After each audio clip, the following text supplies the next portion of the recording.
రాధ వాళ్ళ అన్నయ్య ఇంత పని చేస్తాడనుకోలేదు. అవును గోపి, కొంతమంది పైకి మామూలుగానే కనిపిస్తారు, కానీ లోపల కుమిలిపోతూ ఉంటారు.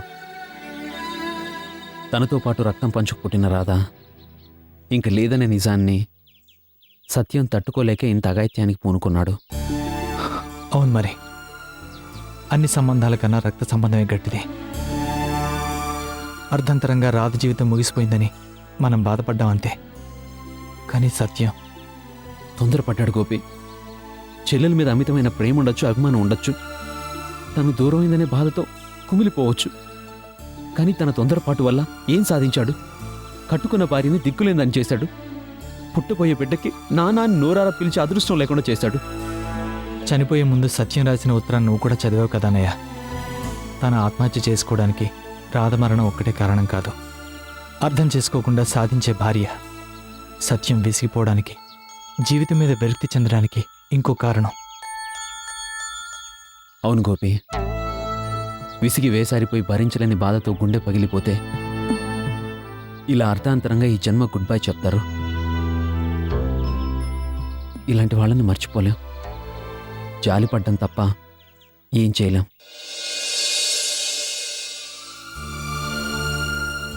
నిజమే, కొంతమందిని ఎప్పటికీ మర్చిపోలేం. ఎప్పటికీ.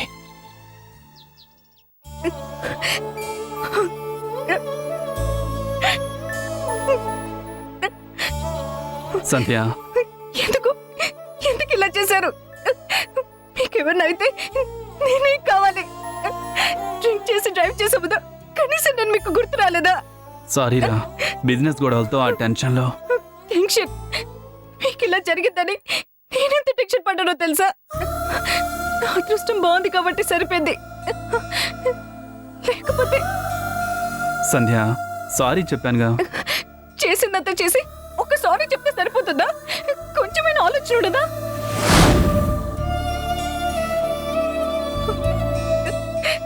ఎలా ఉంది బ్రదర్? హేరా, నా యాక్సిడెంట్ న్యూస్ అప్పుడే నీ దాకా వచ్చిందా? రాకేం చేస్తుంది, పోలీసోండి కదా. అన్ని న్యూస్లు ఎప్పటికప్పుడు నాకు తెలుస్తూనే ఉంటాయి. నేను ఇప్పుడే వస్తాను. డాక్టర్ గారు ఇంజెక్షన్ అర్జెంట్గా తెమ్మన్నారు. పాపం, మీ వదిన చాలా అప్సెట్ అయిందిరా. అవునవును, ఆ ఫీలింగ్ మొత్తం కళ్ళలోనే కనిపిస్తోంది. అర్జున్, మీ వదిన ఎంత మంచిదో నీకు తెలీదురా. నాకు చీమ కుట్టినా కూడా గిలిగిల్లాడిపోతుంది. అవునవును, వదిన చాలా సెన్సిటివ్. బ్రదర్, నీకో విషయం చెప్పనా? ఏంట్రా? అసలు వదిన్ నిన్ను... ఆనంద్, ఆనంద్, ఏంటిది? ఎలా జరిగింది యాక్సిడెంట్? ఈ సంగతి తెలియగానే నీకేమైందోనని ఎంత కంగారు పడ్డానో తెలుసా? మోహన్, నీలాంటి ఫ్రెండ్ ఉండగా నాకేమవుతుంది? నథింగ్, జస్ట్ చిన్న దెబ్బలే. ఇది చిన్న దెబ్బ అయినా తాగి డ్రైవ్ చేయడం ఏంటి? నాకు ఒక ఫోన్ చేసుంటే నేనే వచ్చి ఇంటి దగ్గర డ్రాప్ చేసేవాడిని కదా. అర్జున్, వింటున్నావుగా? వీడేరా నా రియల్ ఫ్రెండ్. అవునవును, లైఫ్లో అన్నీ షేర్ చేసుకుంటాడు, కష్టాలు సుఖాలు అన్నీ. Yes, you are right. Mohan, నాకేమీ కాదు కానీ నేను రికవర్ అయ్యేదాకా సైట్ దగ్గర పనులన్నీ నువ్వే దగ్గరుండి చూసుకోవాలి. అది నువ్వు నాకు ప్రత్యేకంగా చెప్పాలా boss? It's my duty. Take rest. సాయంత్రం డ్యూటీ అయిపోగానే మళ్ళీ వస్తాను. Okay, thank you. Bye bye.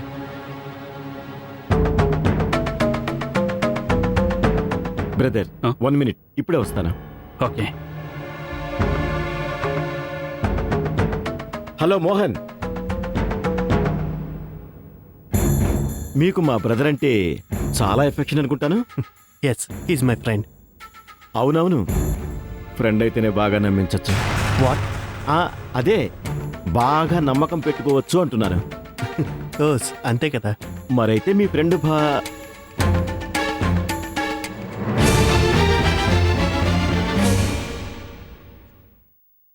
ఈ యాక్సిడెంట్ విషయంలో కేసేది లేకుండా మీరు చూసుకుంటారు కదా. కోర్స్ మీరు ఆనంద్ బ్రదరే కాబట్టి ఏ ప్రాబ్లం లేదనుకోండి. అయినా నా యాక్సిడెంట్ నాది కదా. మిస్టర్ మోహన్, అదంతా నేను చూసుకుంటాను. అన్నట్టు మోహన్, మీ ఫేస్లో ఫీలింగ్స్ చాలా బాగా పలుకుతాయి. ఎదుటి వాళ్ళని ఇంప్రెస్ చేసేలాగా.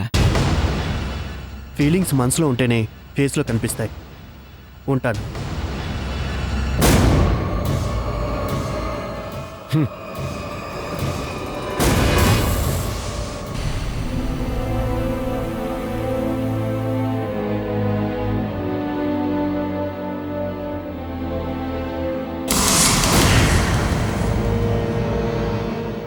హలో వదిలి గారు.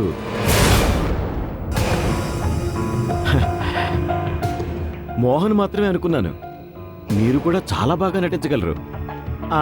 అదే అక్కడ చాటుగా దాక్కుని ఒకరికొకరు పరిచయమే లేనట్టు. సూపర్. అర్జున్, ఏంటి మీరనేది? ఛే, ఇంకా నటించకో. మోహన్ ఎవరో తెలియనట్టు నా కళ్ళ ముందే డ్రామాలు ఆడుతున్నావా? డ్రామాలు. అర్జున్, ఎస్, ఇప్పటిదాకా అర్జున్గానే మాట్లాడుతున్నాను కాబట్టి నువ్వేం చేస్తున్నా, ఎలాంటి నాటకాలు ఆడుతున్నా చూస్తూ సహిస్తున్నాను. అదే గనక పోలీస్ ఇన్స్పెక్టర్గా అయితే మాట్లాడేది నా నోరు కాదు, lathi. Mister Arjun, shut up, just shut up. అక్కడ ఆ గదిలో ఆనంద్ నిన్ను తన పాలిట దేవత అనుకుంటున్నాడు. మరి నువ్వేమో వాడి పాలిట దెయ్యంలా ప్రవర్తిస్తున్నావు. మీకు నా గురించి ఏం తెలుసని ఇంత నీచంగా మాట్లాడుతున్నారు? ఏం తెలుసా? నీ నాటకం టోటల్గా తెలుసు. ఆ రోజు కారులో చూశాను, ఇప్పుడు నా కళ్ళరా చూశాను. మీ గురించి తెలిసి కూడా ఇంకా సైలెంట్గా ఎందుకు నన్ను తెలుసా? ఈ నిజం బయటపడితే వాడు తట్టుకోలేడని. నువ్వు నీ రహస్య ప్రియుడు ఒక్క మాట గుర్తుంచుకోండి. ఒకవేళ వాడికి ఏదైనా జరిగిందో మీ ఇద్దరిని ప్రాణాలతో వదలను. Mind it.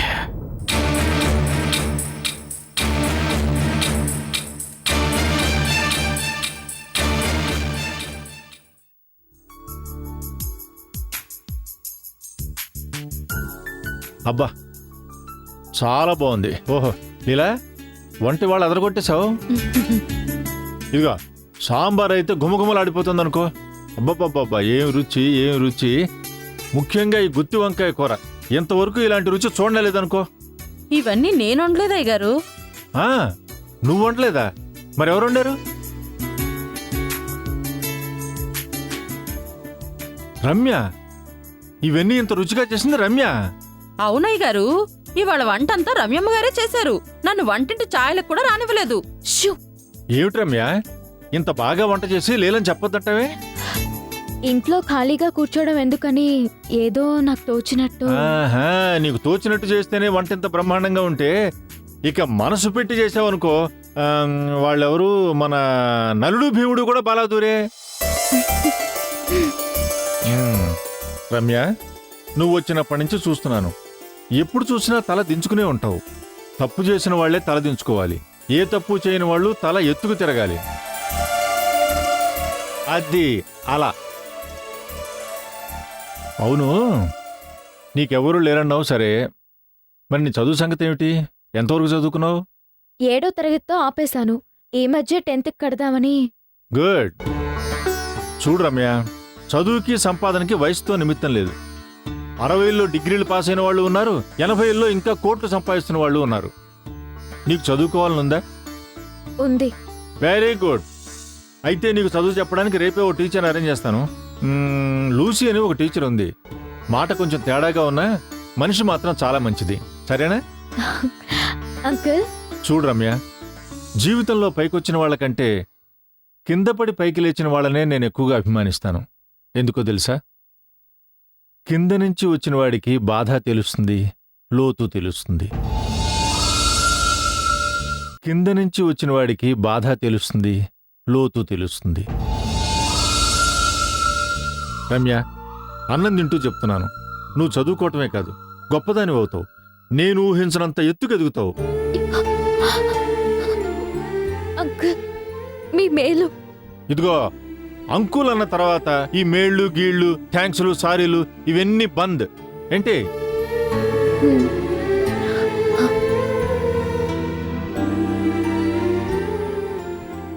అలా ఏదో పోగొట్టుకుందాలా నిరాశగా ఉండడం కూడా బందేనని చెప్పండయ్యా. విన్నావుగా? ఇంకెప్పుడు నువ్వు నాకు డల్గా కనిపించకూడదు, చలాకీగా ఉండాలి, పాజిటివ్గా ఆలోచించాలి. ప్రపంచాన్ని నా చూపుడు వేలుతో శాసించగలను అన్న కాన్ఫిడెన్స్ నీ కళ్ళలో నాకు కనిపించాలి. ఓకే? ఓకే.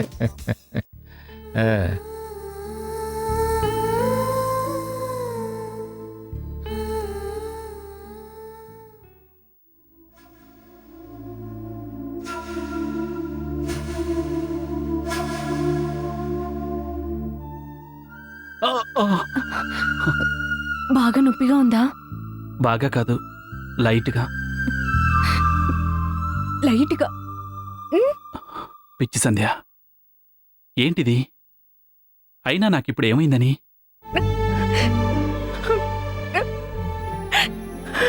ఏయ్, ఏమీ కాదంటే వినవే, చిన్న యాక్సిడెంటేగా. ఆ, చిన్న యాక్సిడెంటే, ఒకసారి అద్దంలో చూసుకోండి. ఓ ఇదా, జస్ట్ కొంచెం నొప్పిగా ఉందంతే. అయినా ఎంత? Just within 4 days. 4 రోజుల్లో లేచి నడుస్తాను. కాదు పరిగెడతాను. బెట్. ఏమవుతుందో అని, మీరు నాకెక్కడ దూరం అయిపోతారో అని. సంధ్య, అంత తేలిగ్గా నేను నిన్ను వదిలిపెట్టి వెళ్ళిపోతాననుకున్నావా? నెవర్. ఎందుకో నా గుండెల్లో ఏదో దిగులు. మీరు నాకు ఈ ఆనంద్ ఈ సంధ్యకి దూరమయ్యే సమస్య లేదు. No way. ఆ యముడే రాని, వాడి మొగుడే రాని, ఉంటే మేం జంటగా ఉంటాం, కాదంటే ఆ యమలోకానికైనా కలిసే వస్తాం అంటాను. ఎలా ఉంది? గొప్పే. ఇప్పుడు పనిచేద్దాం. కమాన్. దెబ్బ తగిలా కూడా ఈ అల్లరి విషయాలు తగ్గలేదు. బుద్ధిగా పడుకోండి.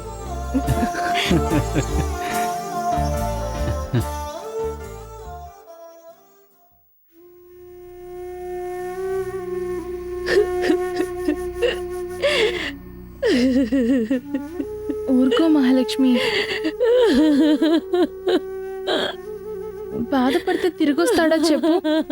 ఊరుకో మహాలక్ష్మి. బతికినంతకాలం చెల్లెలో చెల్లెలో అని అఘోరించాడు. నా కూతురి బతుకులో నిప్పులు పోశాడు. చిచ్చి, నా అల్లుడు ధైర్యం గలవాడు అనుకున్నాను గాని ఇంత పిరికివాడు అనుకోలేదు. ఇప్పుడు ఏమనుకుని మాత్రం ఏం ప్రయోజనం? మహాలక్ష్మి బతుకు అన్యాయం అయిపోయింది.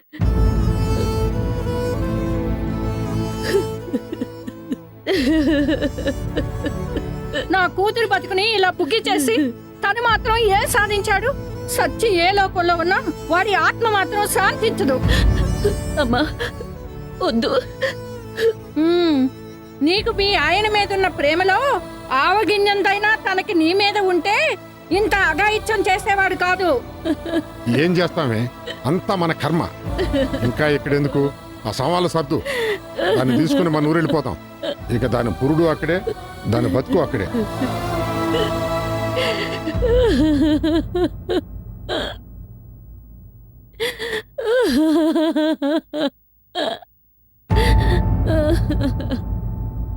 వచ్చావా నాయనా? నా కూతురికి ఎంత వైభోగం పట్టిందో కళ్ళారా చూడటానికి వచ్చావా? రా నాయనా రా.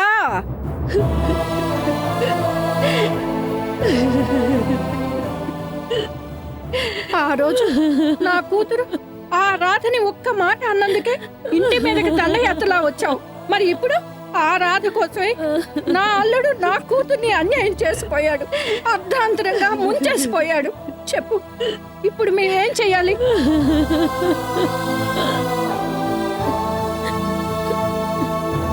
అమ్మా వద్దు, జరిగింది చాలు. నా జీవితం ఇలా కావడానికి కారణం నేనే నా జీవితాన్ని ఇలా చేసుకున్నాను. ఉన్నన్నాళ్ళు ఆయన్ని సాధించుకొని తిన్నాను. రాధకి నేను చేసిన అన్యాయమే నా జీవితాన్ని చీకట్లో ముంచేసింది. నాకు పుట్టబోయే బిడ్డకు తండ్రి లేకుండా చేసింది.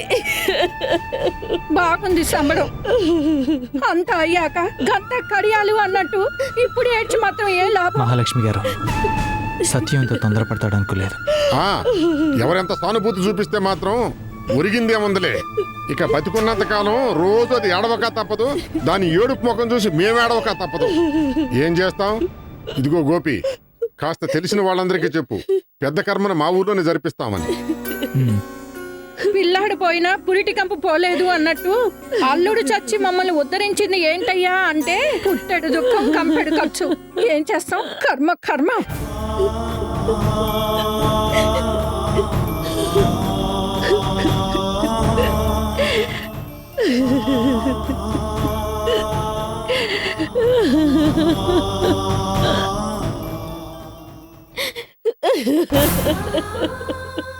ఊరుకో Mahalakshmi.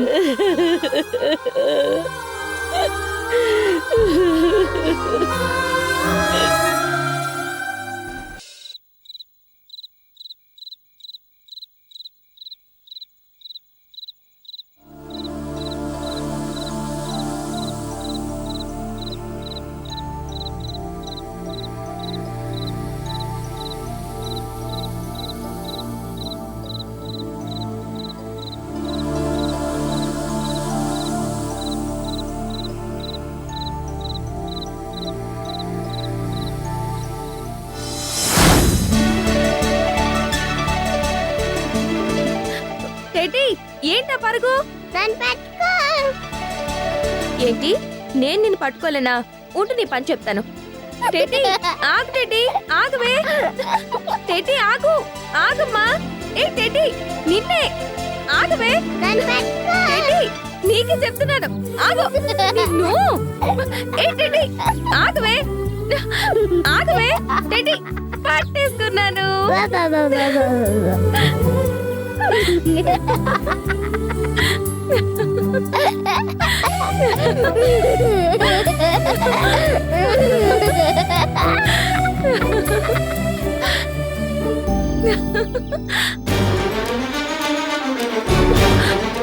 Teddy, teddy, teddy, teddy, teddy, అమ్మ టెడ్డీ, ఎక్కడున్నావురా?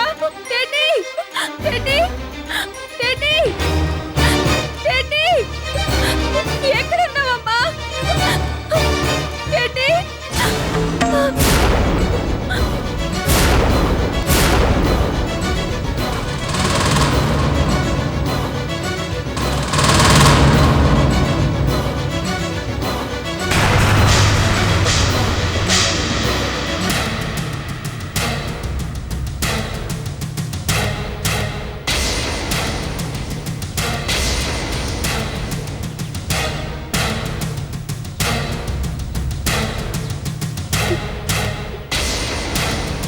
నా టెడ్డీ లేకుండా నేను బతకను. నా టెడ్డీ లేకుండా నేను బతకను. నా టెడ్డీ లేకుండా నేను బతకను. నా టెడ్డీ లేకుండా నేను బతకను. నా టెడ్డీ లేకుండా నేను బతకను.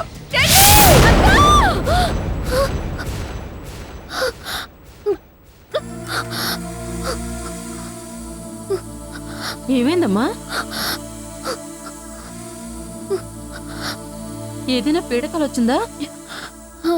అవును, పీడకలే, భరించలేని పీడకల. బాగా భయపడినట్టున్నావు. ఉండమ్మా, మంచినీళ్ళు తీసుకొస్తాను.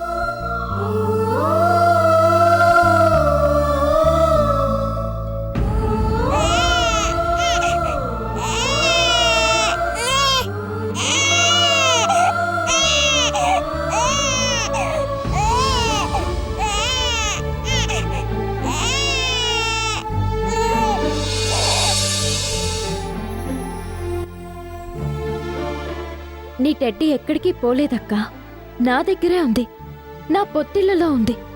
ఏ నాటికైనా నీ టెడ్డీని నీకే అప్పగిస్తానక్కా, తప్పకుండా అప్పగిస్తాను.